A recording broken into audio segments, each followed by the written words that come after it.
안녕하세요, 여러분.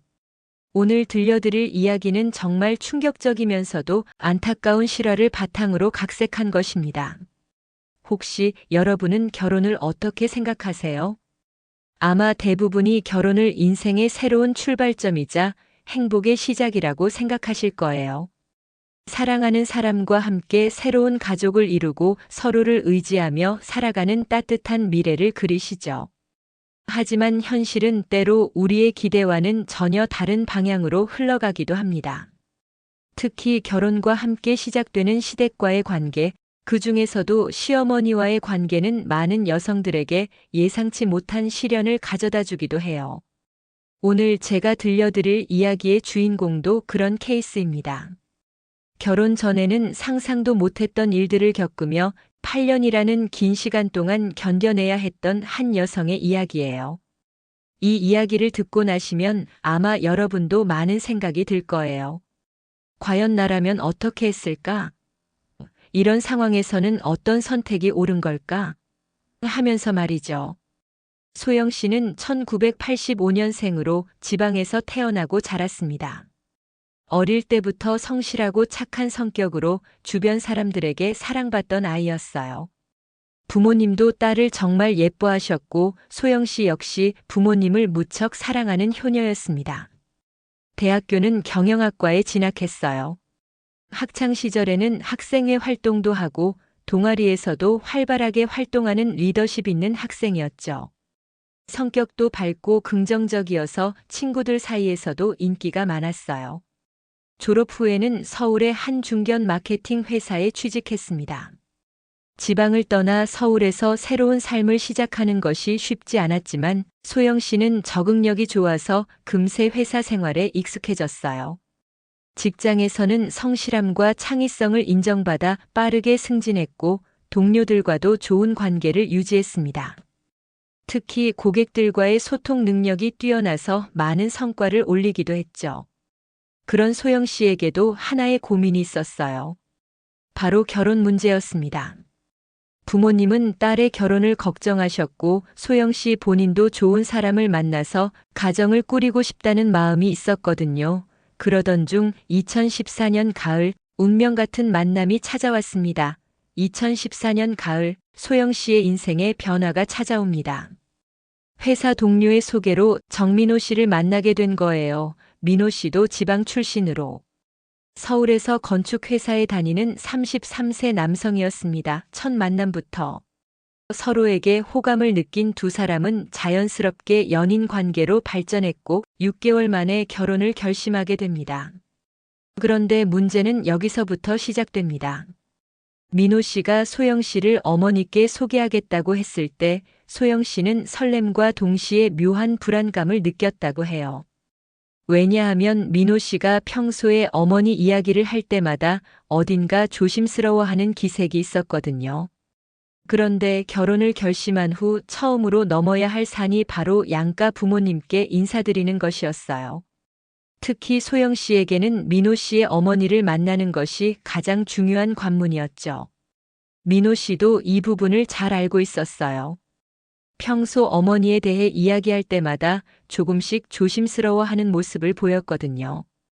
우리 어머니가 좀 전통적인 분이셔서 말이야.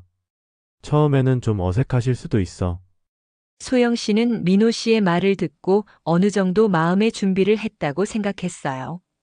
전통적이다는 것은 아마도 며느리에 대한 기대가 있으실 테고 예의범절을 중요시하실 거라는 뜻으로 받아들였거든요. 괜찮아요. 저도 예의 바르게 인사드릴게요. 어머니가 좋아하실 만한 선물도 미리 준비해서 가고요. 소영 씨는 정성스럽게 선물을 준비했어요. 민호 씨에게 어머니의 취향을 물어보고 고급 한과 세트와 건강에 좋다는 홍삼까지 준비했습니다. 또한 옷차림도 신경 썼어요. 너무 화려하지도 너무 수수하지도 않은 단정한 원피스를 골랐고 화장도 자연스럽게 했습니다. 어머니께 좋은 인상을 드리고 싶어서요. 첫 만남이 중요하잖아요. 소영 씨의 이런 정성스러운 준비 과정을 보면서 민호 씨도 감동했어요. 자신의 가족을 소중히 여기고 존중하려는 소영 씨의 마음을 느낄 수 있었거든요. 드디어 운명의 날이 다가왔습니다. 2015년 3월의 어느 화창한 토요일이었어요. 민호 씨와 소영 씨는 KTX를 타고 지방으로 향했습니다. 기차 안에서 소영 씨는 계속 긴장하고 있었어요. 손에 땀이 날 정도로 떨리더라고 해요. 괜찮을까요? 어머니가 저를 마음에 들어 하실까요? 당연히 좋아하실 거야. 소영이 얼마나 좋은 사람인데 걱정하지 마. 민호 씨는 소영 씨의 손을 잡으며 안심시켜 주었어요. 하지만 그 자신도 속으로는 조금 걱정되는 마음이 있었던 것 같아요. 고향에 도착해서 만난 김옥분 씨는 올해 65세로 그곳에서 태어나고 자란 토박이었습니다. 남편을 10년 전에 갑작스런 심장마비로 여의고 그 이후로는 혼자서 아들 민호를 키워낸 강인한 여성이었어요. 옥분 씨는 키가 160cm 정도로 나이에 비해 건강해 보이는 체격이었습니다. 머리는 단정하게 파마를 하셨고 옷차림도 깔끔했어요. 하지만 전체적인 분위기에서는 어딘가 날카로운 기운이 느껴졌다고 해요. 만남의 장소는 한옥마을 근처에 있는 유명한 한정식집이었습니다. 민호 씨가 미리 예약해둔 곳이었죠. 전통적인 분위기의 룸에서 세 사람이 마주 앉았을 때 소영 씨는 심장이 쿵쾅거리는 것을 느꼈다고 해요. 어머니, 제가 말씀드린 소영 씨입니다. 민호 씨의 소개에 소영 씨는 정중하게 일어나서 90도로 인사를 올렸습니다. 안녕하세요, 어머니. 이소영입니다. 뵙게 되어 정말 영광입니다. 그런데 옥분 씨의 첫 마디가 소영 씨의 예상과는 완전히 달랐어요. 야, 너. 네, 여러분이 들으신 게 맞습니다. 야, 너였어요. 처음 만나는 미래 며느리에게 존댓말도 아니고 이름으로 부르는 것도 아니고 야, 너라고 말한 거예요. 소영 씨는 순간 당황했지만 혹시 긴장해서 그러시나? 아니면 사투리인가? 하며 좋게 해석하려고 노력했어요. 네, 어머니. 키가 얼마나 돼? 159cm입니다. 159? 작네. 우리 집안은 키가 큰 편인데 아이들이 작아지면 곤란한데. 소영 씨는 점점 더 당황했어요. 키에 대해 평가하는 것도 당혹스러웠지만 마치 자신을 물건 보듯이 품평하는 느낌이었거든요. 그래도 괜찮은 것 같네. 어느 대학 나왔어? 경영학과 졸업했습니다. 어느 대학교이냐고. 소영 씨가 대학교 이름을 말하자 옥분 씨는 시큰둥한 표정을 지었어요. 거기 괜찮은 데야? 나는 서울대 나온 며느리 받고 싶었는데. 여러분 어떠세요? 만약 여러분이 소영 씨 입장이었다면 이 상황에서 어떤 기분이 드셨을까요? 처음 만나는 자리에서 학력부터 키, 외모까지 품평을 받는 기분이 어떨지 상상해 보세요. 하지만 옥분 씨의 질문은 계속되었어요. 집안은 어떻게 되는 거야? 부모님은 뭘 하시고 형제자매는 몇 명이고? 소영 씨가 아버지가 공무원이시고 어머니가 주부라고 그리고 자신이 외동딸이라고 답하자 옥분 씨의 반응은 더욱 차가워졌어요. 공무원? 그럼 별로 돈이 없겠네. 외동딸이면 버릇없이 자랐겠고. 어머니, 그렇지 않습니다. 소영이는 민호 씨가 변호하려 했지만 옥분 씨는 아들의 말을 막았어요. 너는 가만히 있어. 내가 며느리 될 사람이랑 이야기하는 중이야. 식사 내내 계속된 것은 소영 씨에 대한 일방적인 평가와 비판이었습니다. 옥분 씨는 며느리에 대한 자신만의 기준이 확고했고 소영 씨는 그 기준에 맞지 않는 부분이 많다는 식으로 계속 지적했어요. 요리는 할 줄 알아? 우리 민호가 한식을 좋아하는데. 네, 간단한 요리는 할 줄 압니다. 간단한 요리? 그게 뭐야? 라면 끓이는 거 말하는 거야? 소영 씨는 점점 위축되어 갔어요.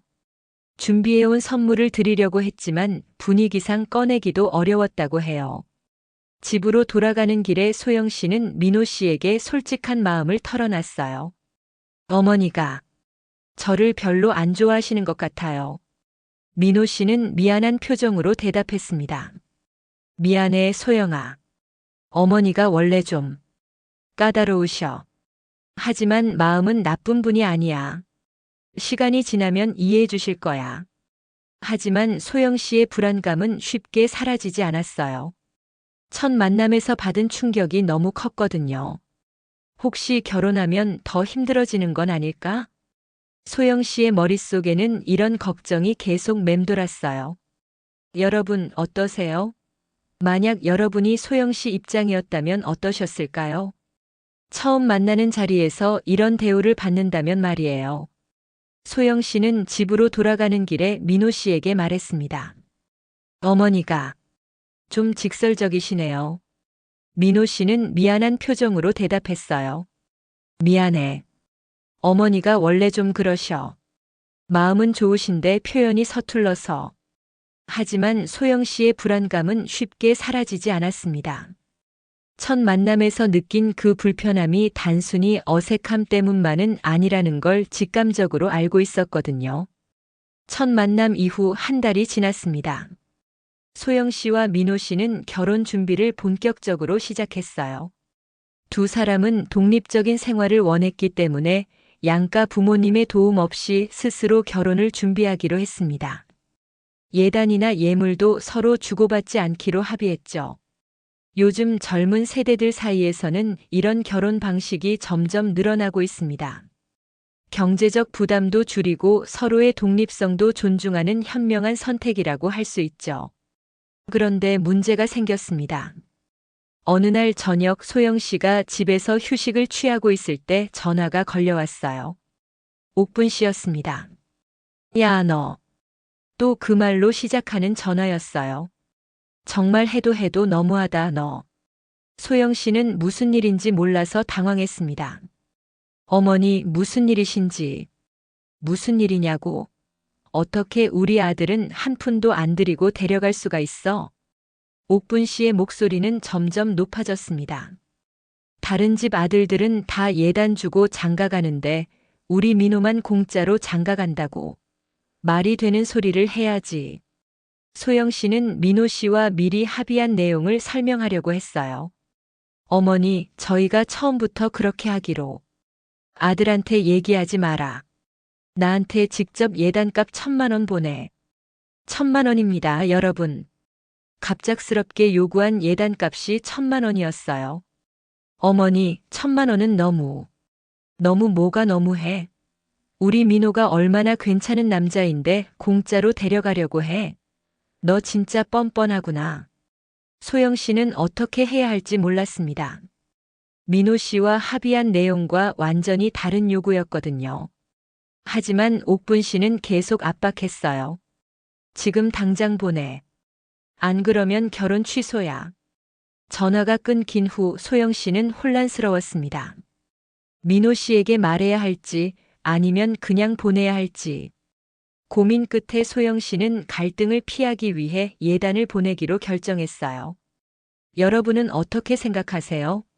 소영 씨의 선택이 옳았을까요? 저는 이 부분에서 참 안타까웠습니다. 갈등을 피하려는 착한 마음 때문에 시작된 타협이 나중에 어떤 결과를 가져올지 소영 씨는 그때 알 수 없었거든요. 며칠 후 소영 씨는 민호 씨에게 이 사실을 털어놓았습니다. 미안해. 어머니가 예단을 요구하셔서 그냥 보냈어. 민호 씨는 깜짝 놀랐어요. 뭐? 왜 나한테 말 안 하고? 우리가 독립적으로 하기로 했잖아. 갈등 생기기 싫어서. 미안해. 그럼 우리 집에서도 예물값을 내야겠다. 공평하게 해야지. 아니야, 그런 건 괜찮아. 아니다, 어머니한테 받았으니까 우리 집에서도 받는 게 맞아. 결국 민호 씨는 어머니께 연락해서 예물값으로 1,000만 원을 요구했습니다. 이렇게 해서 양가에서 각각 1,000만 원씩 총 2,000만 원이 결혼 준비 과정에서 오간 셈이 되었습니다. 애초에 예단 없이 결혼하기로 했던 약속은 물거품이 된 거죠. 이 사건은 소영 씨에게 큰 교훈을 주었습니다. 옥분 씨가 어떤 분인지를 미리 보여준 전조였거든요. 하지만 그때의 소영 씨는 결혼하면 달라지겠지, 시간이 지나면 이해해 주시겠지라고 생각했다고 해요. 하지만 현실은 그렇게 달콤하지 않았습니다. 2015년 9월 소영 씨와 민호 씨는 서울의 한 웨딩홀에서 아름다운 결혼식을 올렸습니다. 양가 친지들과 친구들이 모인 가운데서 두 사람은 평생의 사랑을 약속했어요. 결혼식 당일 소영 씨는 정말 아름다웠어요. 하얀 웨딩드레스를 입고 행복한 미소를 지은 모습은 마치 천사 같았다고 해요. 민호 씨도 정장을 말끔히 차려입고 신부를 바라보는 눈빛이 정말 사랑스러웠습니다. 하지만 결혼식장에서도 작은 갈등이 있었어요. 옥분 씨가 결혼식 준비 과정에서 이것저것 간섭을 하려고 했거든요. 결혼식 음식은 한식으로 해야지. 서양식은 우리나라 사람 입맛에 안 맞아. 신부 드레스도 너무 노출이 심한 건 아니야? 좀 더 보수적인 걸로 하는 게 좋겠어. 하객 명단도 우리 쪽 친지들을 더 많이 초대해야 해. 신랑 쪽이 주도하는 결혼식이어야지. 소영 씨는 이런 간섭들을 받으면서도 최대한 참았어요. 결혼식 당일만큼은 아무 일 없이 무사히 마치고 싶었거든요. 다행히 결혼식은 성공적으로 끝났어요. 많은 사람들의 축복을 받으며 두 사람은 부부가 되었습니다. 신혼여행은 제주도로 갔어요. 3박 4일의 짧은 여행이었지만 두 사람만의 시간을 보내며 진정한 부부로서의 첫 걸음을 내디뎠죠. 소영아, 앞으로 우리 행복하게 살자. 네, 민호 씨. 저도 정말 행복해요. 제주도의 아름다운 바다를 바라보며 서로를 안고 있던 그 순간이 소영 씨에게는 인생에서 가장 행복한 순간 중 하나였다고 해요. 하지만 신혼여행을 마치고 서울로 돌아온 후 현실이 시작되었습니다. 결혼 2개월 만에 소영 씨에게 놀라운 소식이 찾아왔어요. 바로 임신이었습니다.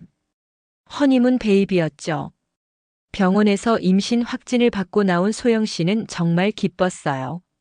사랑하는 사람의 아이를 갖게 된다는 것, 곧 엄마가 된다는 것이 얼마나 큰 축복인지 실감했거든요. 집에 돌아와서 민호 씨에게 이 소식을 전했을 때 민호 씨의 반응도 정말 기뻤어요. 정말? 정말로? 우리 아이가? 민호 씨는 소영 씨를 안으며 눈물까지 흘렸어요. 곧 아빠가 된다는 기쁨으로 가득했죠. 고마워, 소영아. 정말 고마워. 두 사람은 서로를 꽉 안으며 행복해했어요. 그리고 곧바로 양가 부모님께 이 기쁜 소식을 전하기로 했습니다. 먼저 소영 씨 부모님께 전화를 드렸어요. 엄마, 나 임신했어. 어머, 정말?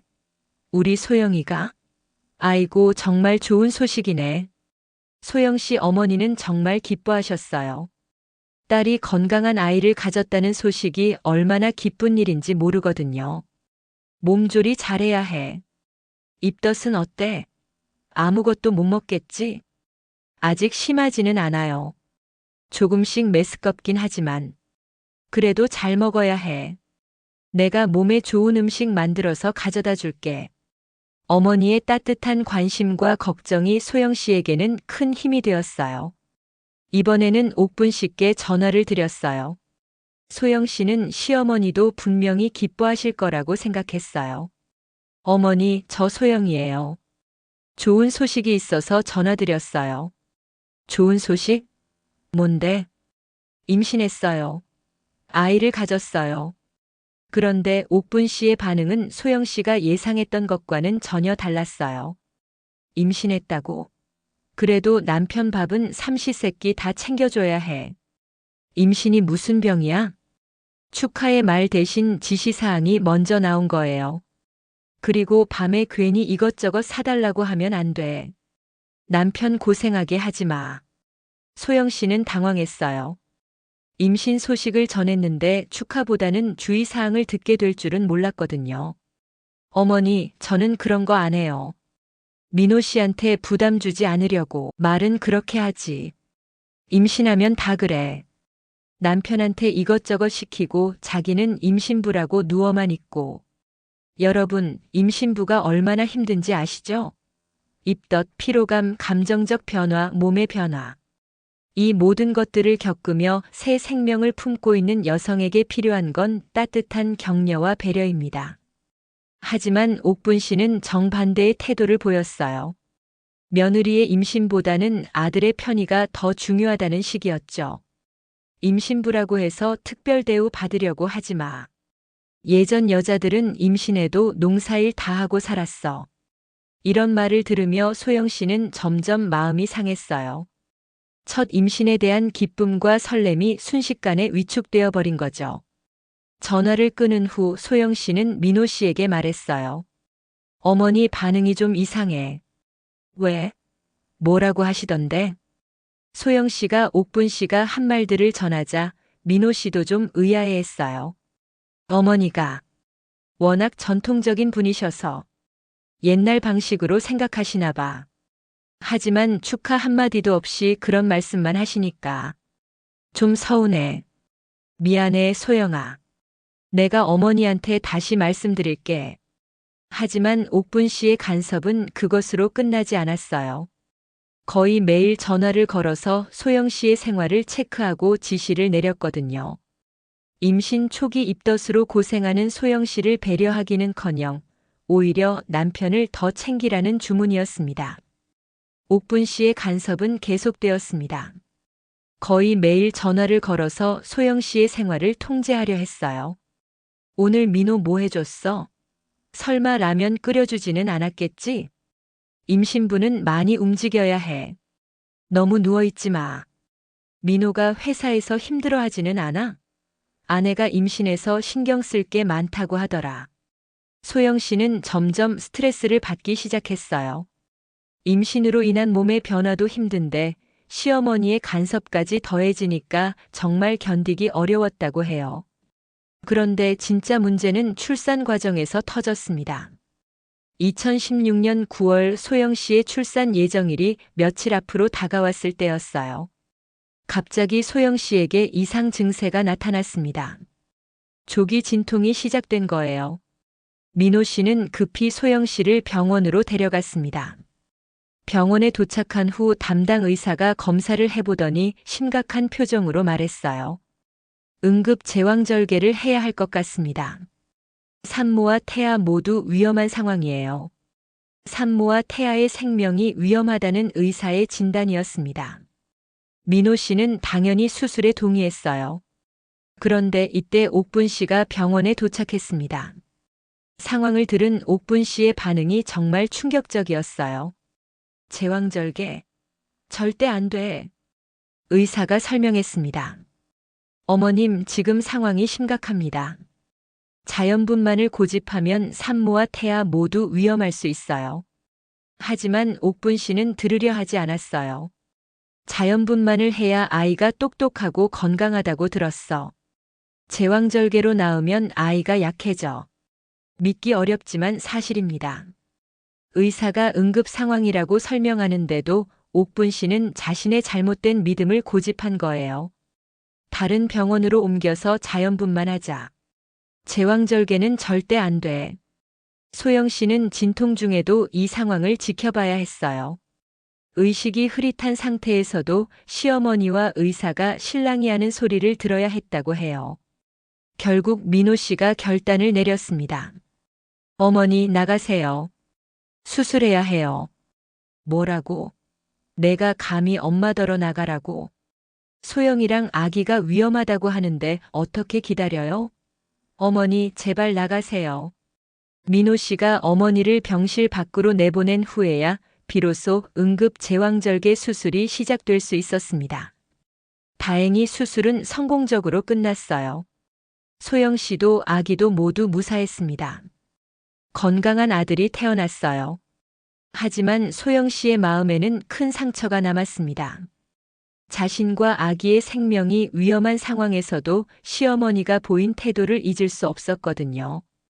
그때 정말 무서웠어요. 내가 죽을 수도 있는 상황인데 시어머니는 자신의 고집만 부리더라고요. 소영 씨는 나중에 이렇게 회상했습니다. 수술 후 회복실에서 소영 씨가 깨어났을 때 옥분 씨가 첫 번째로 한 말이 뭐였는지 아세요? 아이고, 제왕절개로 낳아서 아이가 약할 텐데 어떡해. 축하나 걱정의 말이 아니라 여전히 자신이 옳다는 주장이었어요. 여러분은 어떻게 생각하세요? 며느리와 손자의 생명보다 자신의 고집이 더 중요한 시어머니를 어떻게 이해해야 할까요? 이 사건을 통해 소영 씨는 깨달았습니다. 옥분 씨에게는 며느리가 가족이 아니라 아들에게 붙어 있는 부속품 정도로 여겨진다는 것을요.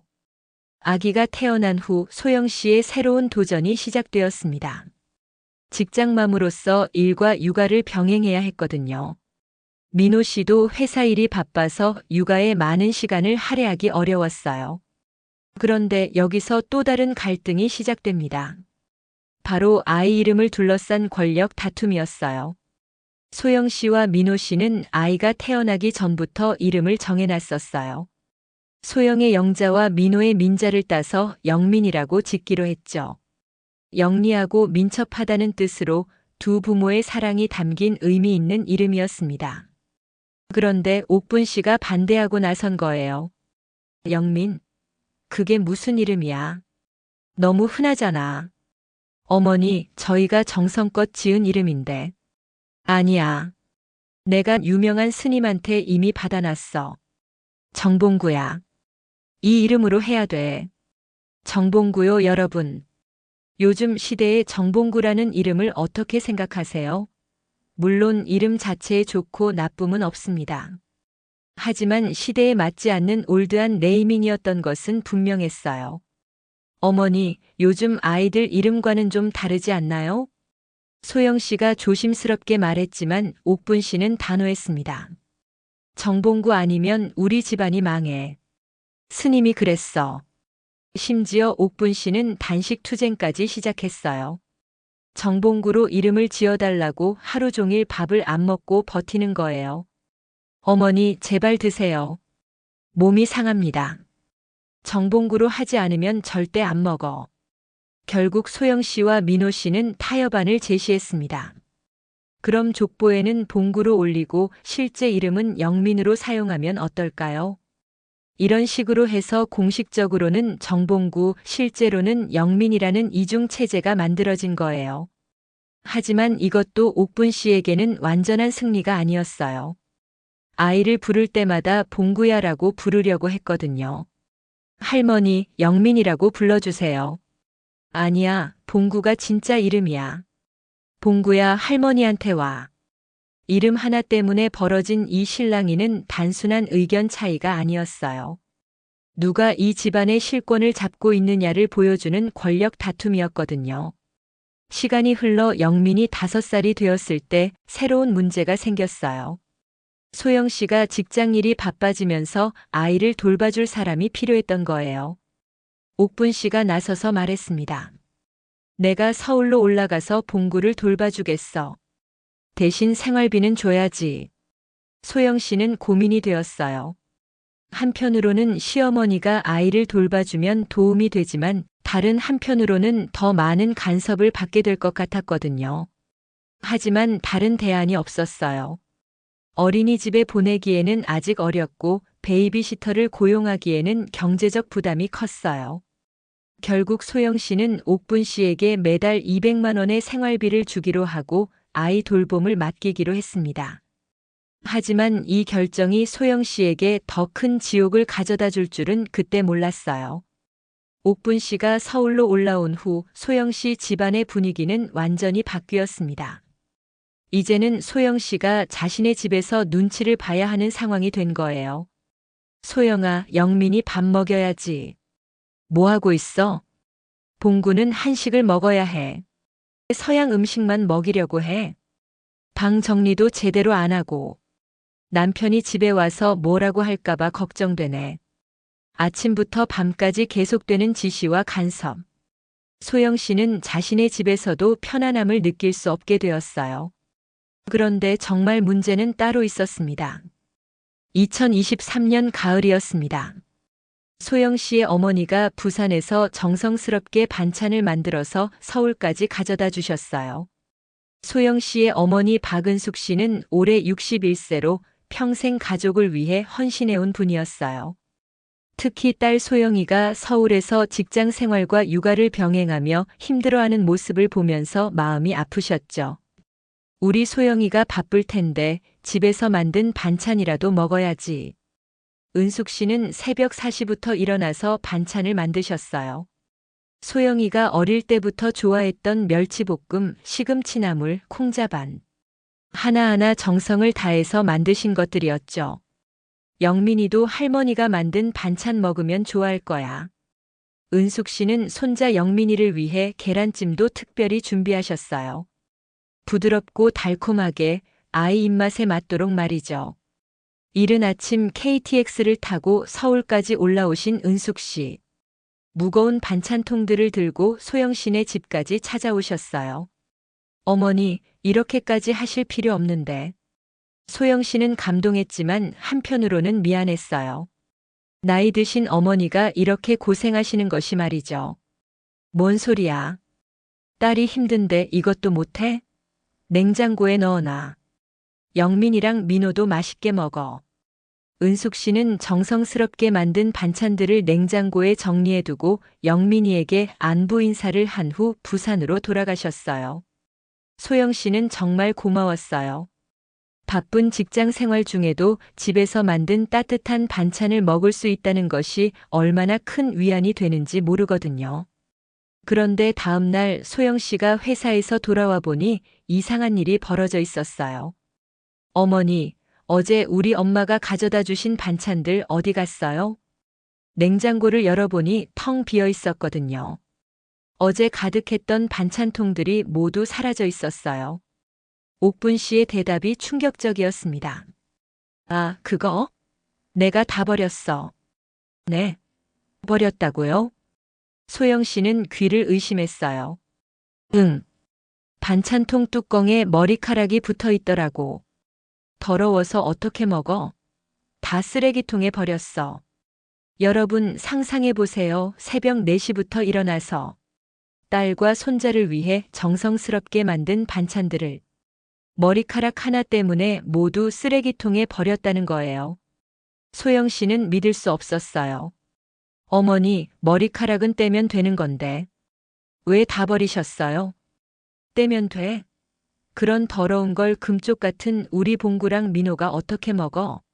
어머니, 그래도 우리 엄마가 정성스럽게 만들어주신 건데. 소영 씨의 목소리가 떨렸어요. 화가 나면서 동시에 서글펐거든요. 옥분 씨는 더욱 당당했습니다. 재료값 줄 테니까 내가 다시 만들어. 우리 집 음식은 우리 집 며느리가 만들어야지. 소영 씨는 참을 수 없었어요. 아무리 시어머니라고 해도 이건 너무했거든요. 어머니, 이건 너무 하신 거 아니에요?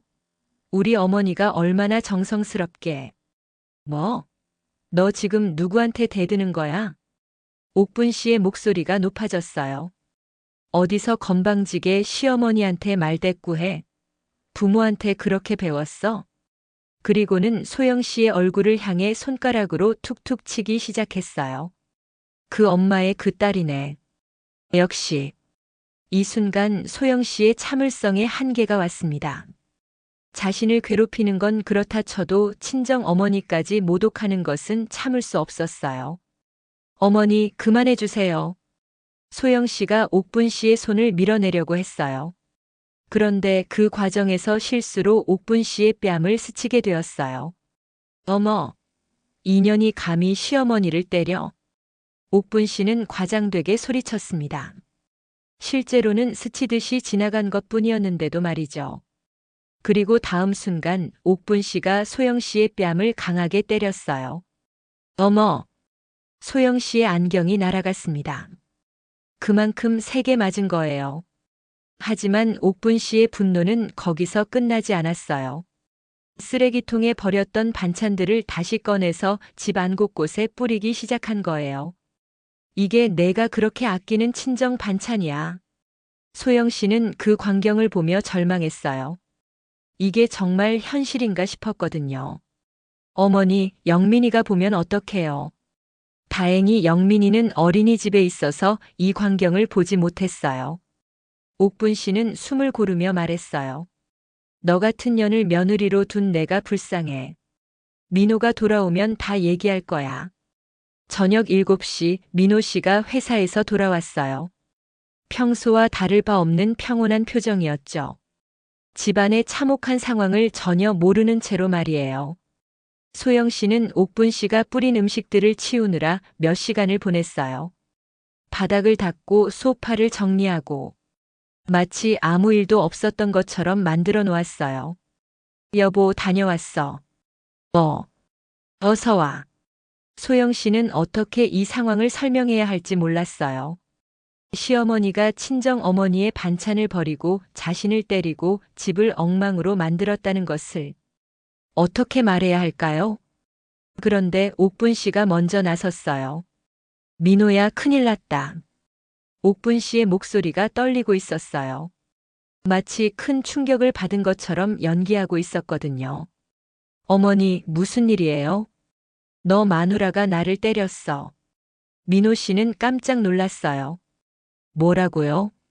소영이가? 옥분 씨는 울음을 터뜨렸어요. 내가 뭘 잘못했다고. 며느리가 시어머니를 때려? 이 집안이 어떻게 된 거야? 소영 씨는 급히 해명하려 했어요. 여보, 그게 아니야. 사실은 뭐가 사실이야? 내가 어머니를 때린 건 맞잖아. 민호 씨의 목소리가 차가워졌어요. 여보, 내 말 좀 들어봐. 어머니가 우리 엄마가 만들어주신 반찬을 모두 버리셨어. 반찬을 버렸다고 시어머니를 때려? 그게 말이 돼? 민호 씨는 상황을 제대로 파악하려고 하지 않았어요. 그저 아내가 어머니를 때렸다는 사실만 받아들였을 뿐이었죠. 소영아, 무릎 꿇고 어머니께 사과해. 여보, 무릎 꿇고 사과하라고. 소영 씨는 믿을 수 없었어요. 10년 동안 결혼 생활을 하면서 자신이 얼마나 참아왔는지, 오늘 무슨 일이 있었는지. 남편이라면 먼저 물어봐야 하는 것 아닌가요? 여보, 제발 내 얘기 좀 들어봐. 어머니가 우리 엄마를. 그만해. 나는 내 변명 듣고 싶지 않아. 어머니께 무릎 꿇고 사과하지 않으면 이 집에서 나가. 이 순간 소영 씨는 깨달았어요. 자신에게는 남편도 가족도 없다는 것을 10년 동안 참고 견뎌온 모든 것들이 무의미했다는 것을. 옥분 씨가 승리의 미소를 지으며 말했어요. 그래, 무릎 꿇고 사과해. 그러면 용서해 줄게. 소영 씨는 천천히 고개를 들었어요. 그리고 단호하게 말했습니다. 싫어요. 뭐? 무릎 꿇고 사과하는 건 싫어요. 저는 잘못한 게 없어요. 민호 씨가 화를 냈어요. 소영아, 정말 끝까지 이럴 거야? 네, 끝까지 이럴 거예요. 소영 씨는 방으로 들어가서 가방을 챙기기 시작했어요. 뭐 하는 거야? 집 나갈 거예요. 소영아, 진정해. 우리 얘기해보자. 이제서야 민호 씨가 당황했어요. 하지만 너무 늦었죠. 소영 씨는 영민이의 옷가지들도 함께 챙겼어요. 영민아, 엄마랑 같이 가자. 엄마, 어디 가는 거야? 할머니 집에 가는 거야. 부산 할머니. 영민이는 상황을 이해하지 못했지만 엄마의 손을 잡았어요. 소영 씨가 현관문을 나서려는 순간 민호 씨가 붙잡았어요. 소영아, 제발 이러지 마. 이제 늦었어요. 10년 동안 참아왔는데 이제는 정말 끝이에요. 그럼 어머니가 사과하시면 되지 않을까? 소영 씨는 쓴 웃음을 지었어요. 사과? 10년 동안 한 번도 사과해 본 적 없으신 분이 갑자기 사과하실 것 같아요? 뒤에서 옥분 씨가 소리쳤어요. 사과? 내가 뭘 잘못했다고 사과해? 전현이 나한테 무릎 꿇고 빌어야 할 사람이야. 소영 씨는 더 이상 들으려 하지 않았어요. 영민이의 손을 잡고 집을 나섰습니다. 엄마, 아빠는 안 가? 아빠는 할머니랑 있어야 해. 택시를 잡아 타면서 소영 씨는 뒤를 돌아보았어요. 민호 씨가 현관 앞에 서서 이쪽을 바라보고 있었어요. 하지만 쫓아오지는 않았죠. 그로부터 1년이 흘렸습니다. 소영 씨는 부산으로 내려가서 새로운 삶을 시작했어요. 영민이와 함께 소영 씨 부모님 댁에서 살면서 부산의 한 회사에 취직했습니다. 처음에는 힘들었어요. 새로운 환경에 적응하는 것도 혼자서 아이를 키우는 것도 쉽지 않았거든요. 하지만 점점 마음의 평화를 찾아갔어요. 할머니, 할아버지가 만들어주신 밥이 제일 맛있어요. 영민이는 외할머니, 외할아버지와 함께 지내면서 밝고 건강하게 자라고 있어요. 더 이상 봉구라고 불리지도 않고 할머니와 엄마가 싸우는 모습도 보지 않아도 되니까요. 소영 씨는 새로운 환경에서 많은 것을 깨달았어요. 특히 진정한 가족의 의미가 무엇인지 다시 생각해 보게 되었죠. 친정에서 지내면서 소영 씨가 가장 크게 느낀 것은 존중이었어요. 친정 부모님은 소영 씨의 선택을 존중해 주셨고 영민이를 키우는 방식도 간섭하지 않으셨어요. 소영아, 내가 옳다고 생각하는 대로 해. 엄마 아빠는 내 뒤에서 응원할게. 이런 말씀을 들을 때마다 소영 씨는 가슴이 뭉클했어요. 10년 동안 시댁에서 경험하지 못했던 따뜻함이었거든요. 영민이도 점점 변화하고 있었어요. 예전에는 할머니 옥분 씨와 엄마 사이에서 눈치를 보던 아이였는데 이제는 밝고 천진난만한 모습을 되찾았어요. 엄마, 외할머니는 왜 이렇게 다정해요? 할머니랑 다르네요. 아이의 순수한 질문에 소영 씨는 어떻게 대답해야 할지 고민이 되었어요. 시어머니의 나쁜 점을 아이에게 말하고 싶지는 않았거든요. 사람마다 다른 거야, 영민아. 외할머니도 할머니도 다 영민이를 사랑하시는 건 맞아. 하지만 속으로는 생각했어요. 사랑에도 방식이 있는데 상대방을 존중하지 않는 사랑은 진정한 사랑이 아니야. 새로운 직장에서도 소영 씨는 인정받고 있었어요. 이전 회사에서의 경험을 살려서 더 나은 성과를 내고 있었죠. 소영 씨, 정말 일 잘하시네요. 어떻게 이렇게 빨리 적응하세요? 감사합니다. 새로운 시작이라고 생각하니까 더 열심히 하게 되는 것 같아요. 동료들과의 관계도 좋았어요. 서울에서는 항상 시어머니 눈치, 남편 눈치를 보느라 제대로 된 인간관계를 맺기 어려웠는데 이제는 자연스럽게 사람들과 어울릴 수 있었어요. 가끔 회사 동료들이 소영 씨의 상황을 알고 걱정해 주기도 했어요. 소영 씨, 혼자 아이 키우기 힘들지 않아요? 처음에는 힘들었는데 지금은 괜찮아요. 오히려 마음이 편해졌어요. 남편분이랑 다시 만날 생각은 없으세요? 이런 질문을 받을 때마다 소영 씨는 신중하게 대답했어요. 상대방이 진정으로 변했다면 그때 생각해 볼 수도 있을 것 같아요. 실제로 민호 씨로부터 연락이 자주 왔어요.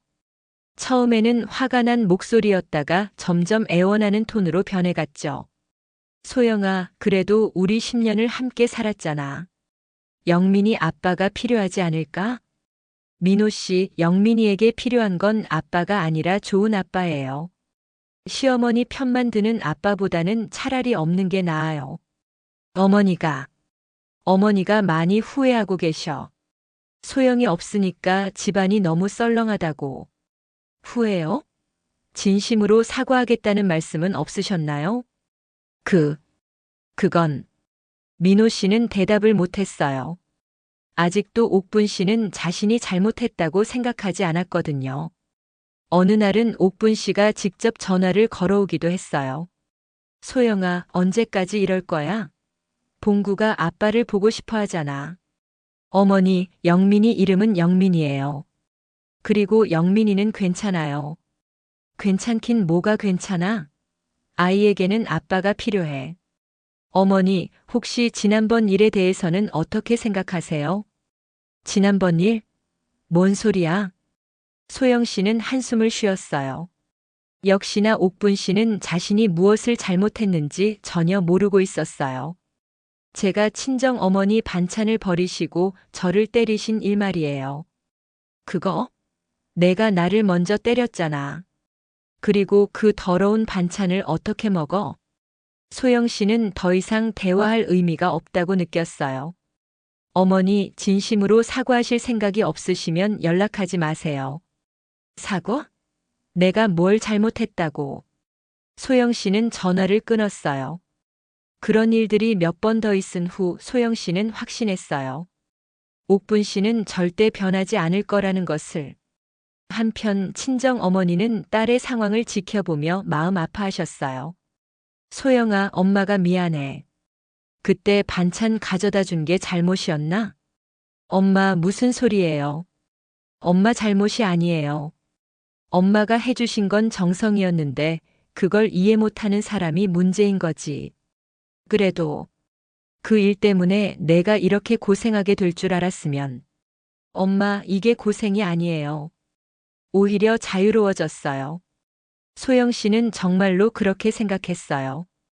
비록 경제적으로는 더 어려워졌지만 정신적으로는 훨씬 건강해졌거든요. 영민이도 자주 물어보곤 했어요. 엄마, 우리 언제 서울 집으로 돌아가요? 영민아, 여기가 이제 우리 집이야. 어때? 여기서 사는 게 좋지 않아? 외할머니, 외할아버지가 있어서 좋아요. 근데 가끔 아빠가 보고 싶어요. 소영 씨는 아이의 마음을 이해했어요. 아무리 상황이 복잡해도 아빠는 아빠니까요. 영민아, 아빠를 보고 싶으면 보러 갈 수도 있어. 하지만 지금은 우리가 여기서 새로운 생활을 만들어가는 중이야. 네, 엄마. 저는 엄마랑 있으면 행복해요. 이런 아이의 말을 들을 때마다 소영 씨는 자신의 선택이 옳았다고 다시 한번 확신했어요. 계절이 바뀌고 소영 씨와 영민이의 새로운 생활도 점점 안정되어 갔습니다. 소영 씨는 가끔 생각해요. 만약 그때 무릎 꿇고 사과했다면 어떻게 되었을까? 아마 지금쯤 또 다른 문제로 갈등이 생겼을 거예요. 옥분 씨의 성격상 한번 굴복시킨 며느리는 더욱 함부로 대했을 테니까요. 만약 그때 참고 넘어갔다면 영민이는 지금처럼 밝게 자라지 못했을 거예요. 어른들의 갈등 속에서 눈치만 보는 아이로 자랐을 테니까요. 하지만 후회하지는 않아요. 그 선택이 자신과 아들을 위한 최선이었다고 믿거든요. 민호 씨는 가끔 연락을 해와요. 돌아오라고, 다시 시작해보자고 말하면서요. 하지만 소영 씨의 대답은 언제나 같아요. 시어머니가 진심으로 사과하고 당신이 정말 변했다는 걸 보여주면 그때 생각해 볼게요. 하지만 아직까지 옥분 씨의 사과는 없었어요. 여러분은 어떻게 생각하세요? 소영 씨의 선택이 옳았을까요?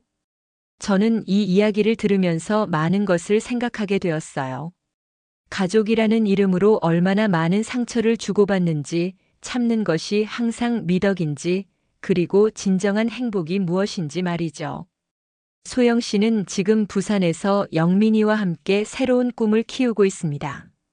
힘들지만 자유로운 삶, 누군가의 눈치를 보지 않아도 되는 삶을 살고 있어요. 그리고 영민이에게 항상 말해줘요. 영민아, 사람은 누구나 존중받을 권리가 있어. 가족이라고 해서 함부로 대해도 되는 건 아니야. 영민이는 고개를 끄덕이며 대답해요. 네, 엄마. 저도 커서 엄마를 존중하는 사람이 될게요. 소영 씨는 아이의 이런 말을 들으며 뿌듯함을 느꼈어요. 적어도 영민이는 건강한 가치관을 가지고 자랄 수 있을 것 같았거든요. 요즘 소영 씨는 새로운 꿈도 생겼어요. 언젠가는 자신과 같은 처지에 있는 여성들을 도와주는 일을 하고 싶다는 생각이 들었거든요. 시어머니 문제로 고민하는 며느리들을 위한 상담센터 같은 걸 만들어 보면 어떨까? 친정 어머니에게 이런 이야기를 했을 때 어머니는 적극적으로 지지해 주셨어요. 그거 좋은 생각이네. 소영이 경험이 다른 사람들에게 도움이 될 수 있을 거야. 물론 지금 당장은 경제적 여유가 없어서 불가능하지만 언젠가는 꼭 실현하고 싶은 꿈이었어요. 그런 소영 씨에게 예상치 못한 연락이 왔습니다. 민호 씨의 친구였던 박 과장이었어요. 소영 씨, 안녕하세요. 오랜만이에요. 아, 과장님. 어떻게? 민호 이야기 들었어요. 정말 안타깝더라고요. 박 과장은 소영 씨와 민호 씨를 처음 소개해준 장본인이었어요. 그래서인지 책임감을 느끼는 것 같았죠. 소영 씨 입장에서는 정말 힘들었을 것 같아요. 사실 민호 어머니가 좀 까다로우신 분이라는 건 알고 있었거든요. 알고 계셨어요? 네. 그래서 처음에 소개할 때도 좀 걱정했었는데, 소영 씨가 워낙 좋은 분이시니까 괜찮을 거라고 생각했어요. 박 과장은 미안해하면서도 소영 씨의 선택을 지지해 주었어요. 잘하신 것 같아요. 그런 상황에서 계속 참고 사는 건 소영 씨에게도 영민이에게도 좋지 않았을 거예요. 이런 말을 들으니 소영 씨는 더욱 확신이 섰어요. 자신의 판단이 틀리지 않았다는 것을 말이죠. 시간이 흘러 소영 씨가 고향에서 생활한 지 1년 6개월이 되었을 때 민호 씨로부터 마지막 전화가 왔어요. 소영아, 나 이제 정말로 포기할게. 민호 씨, 어머니는 끝까지 자신이 옳다고 하셔. 내가 먼저 사과해야 한다고. 민호 씨의 목소리에는 지침이 느껴졌어요. 1년 넘게 설득해봤는데 안 되겠어. 미안해, 소영아. 민호 씨, 고마워요. 적어도 노력해주신 것만으로도. 영민이는 잘 지내지? 네, 잘 지내요. 건강하게 자라고 있어요. 그래. 그럼 됐어. 전화를 끊은 후 소영 씨는 복잡한 마음이 들었어요. 한편으로는 안도감이, 다른 한편으로는 아쉬움이 교차했죠. 그날 밤 영민이가 물어봤어요. 엄마 아빠가 전화했어요? 응, 그냥 안부 인사 정도. 아빠는 언제 우리 만나러 와요? 소영 씨는 잠시 고민하다가 아이에게 솔직하게 말했어요. 영민아, 아빠는 아직 할머니와 함께 살아야 해. 그래서 우리를 자주 만나기는 어려울 것 같아. 그럼 우리는 계속 여기서 살아요? 그래, 우리는 여기서 새로운 가족을 만들어가는 거야. 외할머니, 외할아버지, 그리고 엄마 영민이. 이게 우리 가족이야. 영민이는 고개를 끄덕였어요. 네, 좋아요. 여기가 더 편해요. 그렇게 소영 씨와 영민이의 새로운 삶이 계속되고 있습니다. 여러분은 어떻게 생각하세요? 소영 씨의 선택이 옳았을까요? 저는 이 이야기를 들으면서 정말 많은 생각이 들었어요. 가족이라는 이름으로 얼마나 많은 상처를 주고받는지, 참는 것이 항상 미덕인지, 그리고 진정한 행복이 무엇인지에 대해 말이죠. 무엇보다 중요한 건 서로를 존중하는 것 같아요. 아무리 가족이라고 해도 아니 가족이기 때문에 더욱 서로를 존중하고 배려해야 하는 것 아닐까요? 친정 엄마가 정성스럽게 만들어준 반찬을 쓰레기통에 버리고 무릎 꿇고 사과하라고 하는 남편. 여러분이라면 정말 어떤 선택을 하시겠어요? 소영 씨는 지금 비록 혼자 아이를 키우고 있지만 자유롭고 평화로운 삶을 살고 있습니다.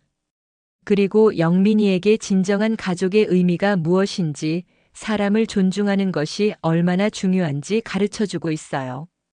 때로는 용기 있는 선택이 필요할 때가 있습니다. 비록 그 선택이 쉽지 않고 많은 것을 포기해야 한다고 해도 말이죠. 하지만 자신의 존엄성을 지키는 것, 그리고 아이에게 올바른 가치관을 심어주는 것이 더 중요할 수 있어요. 오늘의 이야기는 여기까지입니다. 비록 무거운 이야기였지만 많은 분들이 공감하셨을 거라고 생각해요. 가족 안에서도 서로를 존중하고 배려하는 것이 얼마나 중요한지, 그리고 때로는 용기 있는 선택이 필요하다는 것을 느끼셨을 텐데요. 여러분의 소중한 가족들과는 어떤 관계를 맺고 계시나요? 오늘 이야기를 들으시고 어떤 생각이 드시는지 댓글로 들려주세요. 그럼 다음에 또 다른 이야기로 찾아뵙겠습니다. 구독, 좋아요, 알림 설정 진심으로 감사합니다.